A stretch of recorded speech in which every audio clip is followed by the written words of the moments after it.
45장. 너희 이스라엘 지파들이 제비를 뽑아 땅을 나누어 가질 때에는 한 구역을 여호와께 드려라. 그 땅의 길이는 11km가량이고 너비는 10km가량이다. 너희는 이 지역 전체를 거룩하게 구별하여라. 그 가운데서 길이가 250m, 너비도 250m 되는 정사각형 땅은 성전이 들어설 자리이며 그 둘레의 사방으로 너비가 25m 되는 땅은 그대로 남겨두어라. 이 거룩한 구역 가운데서 길이가 11km, 너비가 5km 되는 땅을 따로 재어서 가장 거룩한 곳인 성소가 들어설 자리로 남겨두어라. 그 땅의 거룩한 구역은 성소에서 일을 하며 여호와를 섬기는 제사장들의 몫이다. 그곳은 제사장들이 살 집과 성소를 지을 곳이다. 또 길이가 11km, 너비가 5km 되는 다른 땅을 떼어 성전에서 섬기는 레위 사람들에게 주어 마을을 이루어 살게 하여라. 또 거룩한 구역 옆에 길이가 11km, 너비가 2.5km 되는 지역을 성에 딸린 땅으로 정하여 이스라엘 백성의 몫으로 삼아라. 이 거룩한 구역과 성의 양옆 땅은 왕의 몫이다. 왕의 몫은 거룩한 구역이 서쪽으로는 지중해까지 미치며 동쪽으로는 동쪽 국경까지 이르는 지역으로 그 길이는 각 지파가 차지할 땅의 길이와 같다. 이 땅을 이스라엘 안에서 왕이 차지하게 되면 왕들은 내 백성을 괴롭혀서는 안 된다. 그리고 왕들은 이스라엘 백성들이 각 지파들에게 나누어진 대로 땅을 소유하게 하여라. 너희 이스라엘의 지도자들아, 너희가 너무 지나쳤다. 다시는 백성을 괴롭히거나 해치지 말고 정의롭고 옳게 행동하여라. 내 백성의 재산을 빼앗지 마라. 나 주 여호와의 말이다. 너희는 정확한 저울과 공평한 에바와 공평한 바트를 사용하여라. 마른 것을 재는 에바와 액체를 재는 바트는 그 용량이 같아야 한다. 1호멜은 10에바이며 10바트이다. 호멜은 양쪽의 표준이 되어야 한다. 1세겔은 20게라이고 1마네는 60세겔이다. 너희가 바쳐야 할 예물은 다음과 같다. 밀은 1호멜 수확의 6분의 1 에바를 바치고 보리도 1호멜 수확의 6분의 1 에바를 바쳐라. 기름은 1고루 수확의 10분의 1 바트를 바쳐라. 10바트는 1호멜이며 1고루이다. 또 이스라엘이 푸른 초장에서 자라는 양떼 200마리 가운데서 한 마리를 잡아라. 이런 것들은 백성들이 죄를 씻기 위해 드리는 곡식제물과 태워드리는 제물인 번제물과 화목제물을 바칠 때 사용하게 될 것이다. 나 주 여호와의 말이다. 이 땅의 모든 백성은 이 예물을 이스라엘 왕에게 주어라. 왕은 절기와 초하루 축제일과 안식일과 이스라엘의 모든 절기에 태워드리는 제물인 번제물과 곡식제물과 부어드리는 제물인 전제물을 바쳐라. 왕은 또 이스라엘이 죄를 씻기 위해 드리는 속죄제물과 곡식제물과 화목제물을 바쳐야 한다. 첫째 달 초하루에는 흠없는 숫송아지를 한 마리 잡아서 성소를 깨끗하게 하는 데 사용하여라.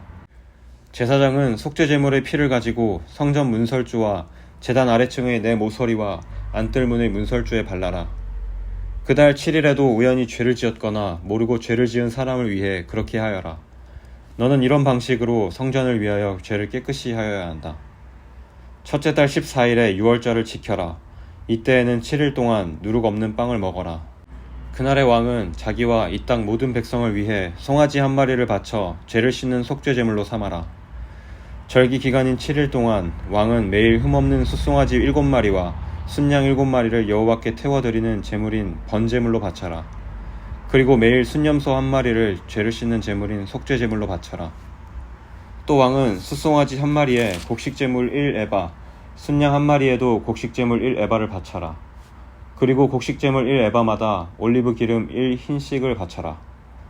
일곱째 달 15일부터는 장막절을 지켜라. 이 절기에도 왕은 똑같이 7일 동안 속죄제물과 번제물과 곡식제물과 올리브 기름을 바쳐야 한다. 46장. 나 주 여호와가 이렇게 말한다. 동쪽을 향하고 있는 안쪽 정원의 문은 일하는 6일 동안은 닫아두었다가 안식일과 초하루 축제에는 열어라. 왕은 바깥 통로를 지나 현관으로 들어와서 문기둥 곁에 서 있고 제사장은 왕을 대신하여 태워드리는 제물인 번제물과 화목제물을 바쳐라. 왕은 그동안 문 입구에서 경배한 후에 밖으로 나갈 것이며 문은 저녁까지 닫지 마라. 이 땅 백성도 안식일과 초하루 축제일에 문 입구에 서서 여호와 앞에 경배하여라. 안식일에 왕이 여호와께 바쳐야 할 번제물은 흠없는 어린 양 6마리와 흠없는 순양 한 마리이다.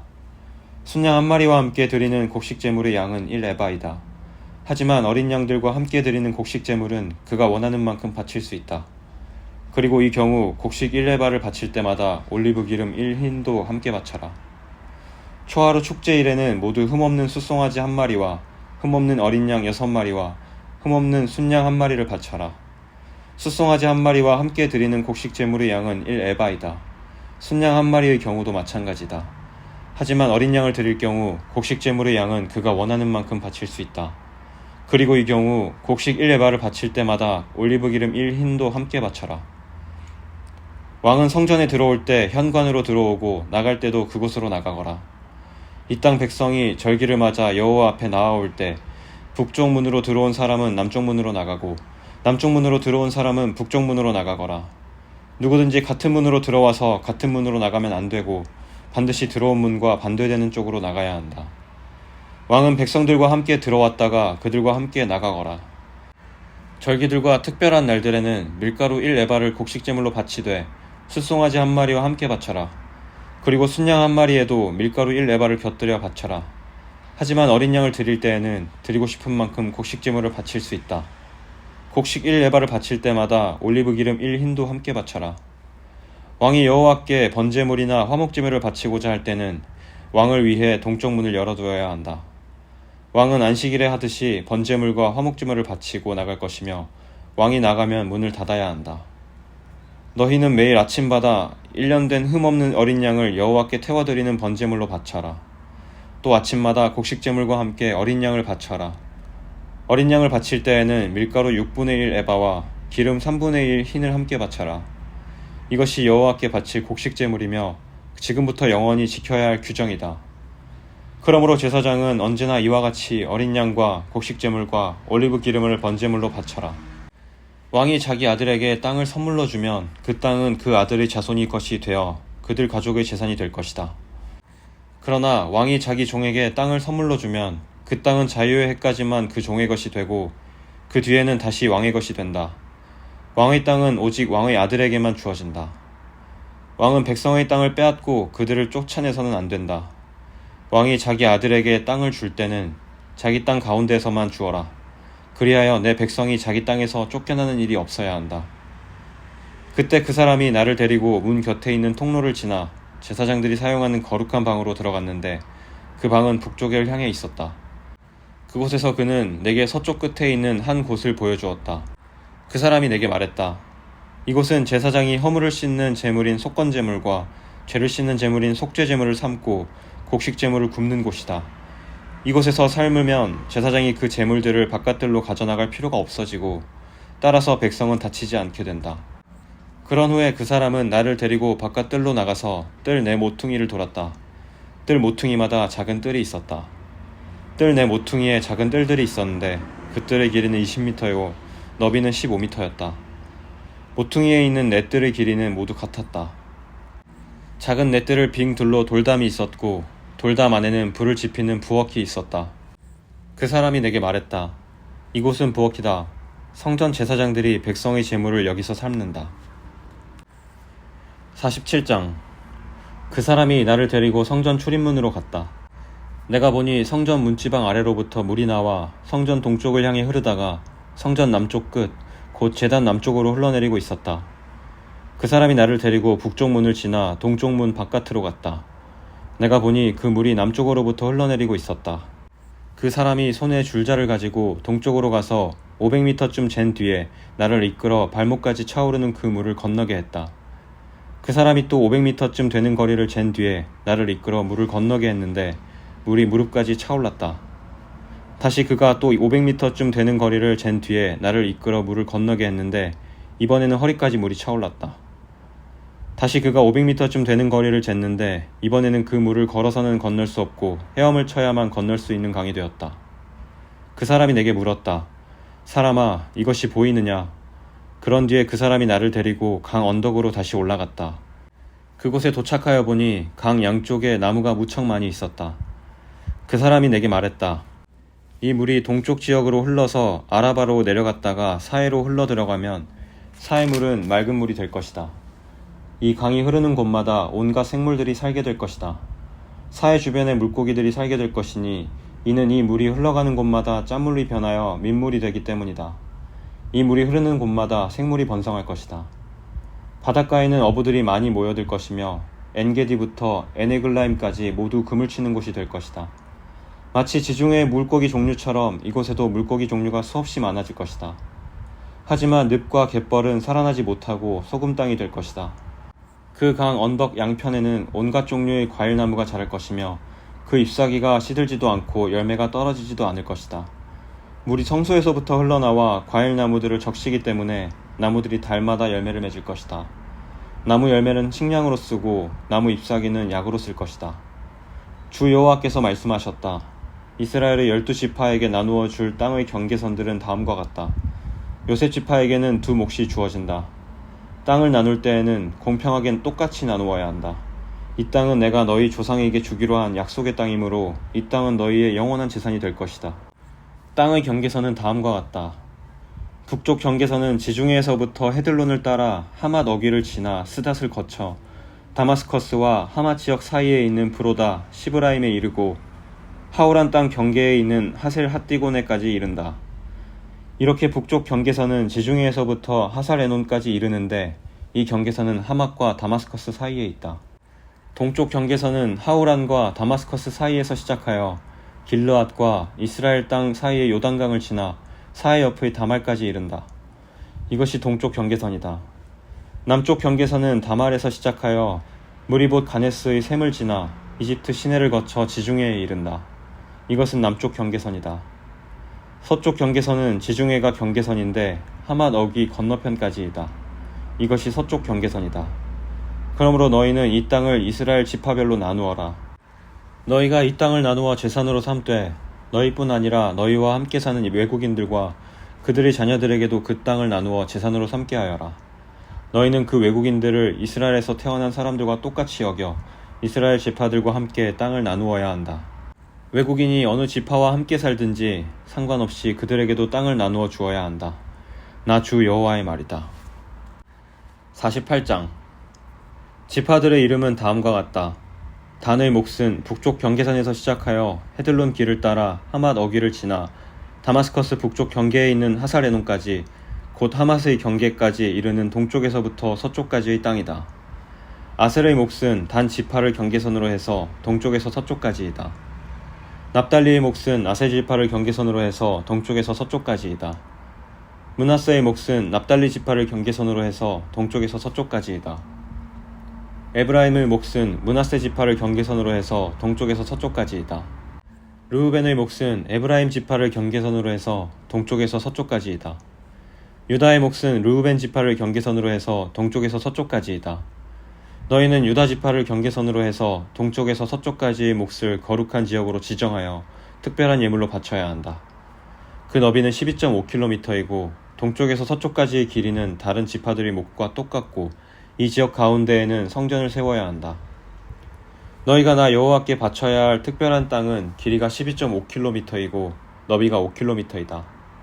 이 땅은 제사장들을 위해 마련한 거룩한 몫이 될 것이다. 북쪽으로는 길이가 12.5km, 서쪽으로는 너비가 5km, 동쪽으로도 너비가 5km, 남쪽으로는 길이가 12.5km이다. 그리고 그 한가운데에 여호와의 성전이 있어야 할 것이다. 이 땅은 거룩하게 구별된 제사장들인 사독의 자손들을 위한 몫이다. 이스라엘 백성이 나를 저버렸을 때 그들과 함께 나를 저버린 레위 사람들과는 달리 사독 자손들은 나를 저버리지 않았기 때문이다. 그러므로 이 땅 가운데 특별히 구별된 몫은 그들에게 특별한 선물로 가장 거룩한 몫이 될 것이며 레위 지파의 땅과 경계선을 맞댈 것이다. 제사장들이 땅 경계선을 따라서 레위 사람들에게도 땅을 주어야 할 것이다. 그 길이는 12.5km이고 너비는 5km이다. 전체의 길이는 12.5km이고 전체의 너비는 5km이다. 레위 사람은 이 땅을 팔아서도 안 되고 바꾸어서도 안 된다. 이 땅은 가장 좋은 땅이기 때문에 다른 사람들에게 넘겨서도 안 된다. 이 땅은 여호와께 거룩한 구별된 땅이기 때문이다. 나머지 땅 곧 너비가 2.5km가량이요 길이가 12.5km인 땅은 그 성의 일반적인 용도로 사용할 것이며 주로 집을 짓거나 목초지로 사용하게 될 것이다. 그리고 성은 땅 한가운데에 있어야 할 것이다. 성의 크기는 다음과 같다. 북쪽의 길이는 2.25km가량, 남쪽의 길이도 2.25km가량, 동쪽의 길이도 2.25km가량, 서쪽의 길이도 2.25km가량이다. 목초지로 쓸 땅은 북쪽으로 125m가량, 남쪽으로도 125m가량, 동쪽으로도 125m가량, 서쪽으로도 125m가량이다. 거룩하게 구별한 땅과 붙어있는 나머지 땅은 동쪽으로 5km이고 서쪽으로도 5km이며 이 땅에서 생산되는 것들은 성에서 일하는 사람들의 양식으로 주어져야 한다. 그리고 성에 사는 사람들로서 이 땅을 일구는 사람들은 이스라엘의 모든 지파로부터 온 사람들이어야 한다. 이 전체 지역은 사방이 12.5km 되는 정사각형이다. 너희는 성에 딸린 땅과 함께 거룩한 땅을 주님께 드리는 특별한 선물로 바쳐야 한다. 거룩하게 구별된 땅의 양옆과 성에 딸린 땅의 양옆에 있는 나머지 땅은 왕의 몫이다. 그 땅은 거룩하게 구별한 땅 동쪽 옆으로 동쪽 경계선까지이며 서쪽 옆으로는 지중해까지이다. 두 지역의 길이는 지파들이 차지할 땅의 길이와 같다. 이 땅이 왕의 몫이다. 거룩한 땅과 성전 안의 성소가 그 땅의 한가운데에 있어야 한다. 레위 사람의 땅과 성에 딸린 땅은 왕의 몫으로 돌아갈 땅 중간에 자리 잡게 된다. 왕에게 속한 땅은 유다의 경계선과 베냐민의 경계선 사이에 있게 될 것이다. 나머지 지파들이 받을 땅은 다음과 같다. 베냐민의 몫은 동쪽에서부터 서쪽으로 지중해까지이다. 시므온의 몫은 베냐민 지파를 경계선으로 해서 동쪽에서 서쪽까지이다. 이사갈의 몫은 시므온 지파를 경계선으로 해서 동쪽에서 서쪽까지이다. 스불론의 몫은 이사갈 지파를 경계선으로 해서 동쪽에서 서쪽까지이다. 갓의 몫은 스불론 지파를 경계선으로 해서 동쪽에서 서쪽까지이다. 갓의 남쪽 경계선은 동쪽으로 사해 부근의 다말에서부터 무리바가데스 샘까지 이르고 또 거기에서부터 이집트 시내들을 따라 지중해까지이다. 이것이 너희가 제비를 뽑아 이스라엘 지파들 사이에 나누어야 할 땅이다. 이 땅들이 그 지파들의 몫이다. 나 주 여호와의 말이다. 성의 문은 다음과 같다.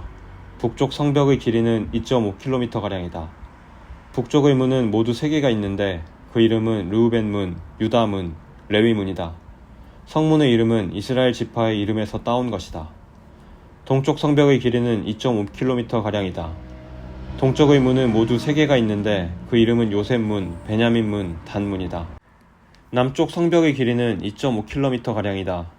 남쪽의 문은 모두 3개가 있는데 그 이름은 시므온 문, 이사갈 문, 스불론 문이다. 서쪽 성벽의 길이도 2.5km가량이다. 서쪽의 문도 모두 3개가 있는데 그 이름은 갓문, 아셀문, 납달리 문이다. 이렇게 성의 둘레는 9km가량이다. 그때부터 이 성의 이름은 여호와께서 거기에 계시다라는 뜻의 여호와 삼마가 될 것이다.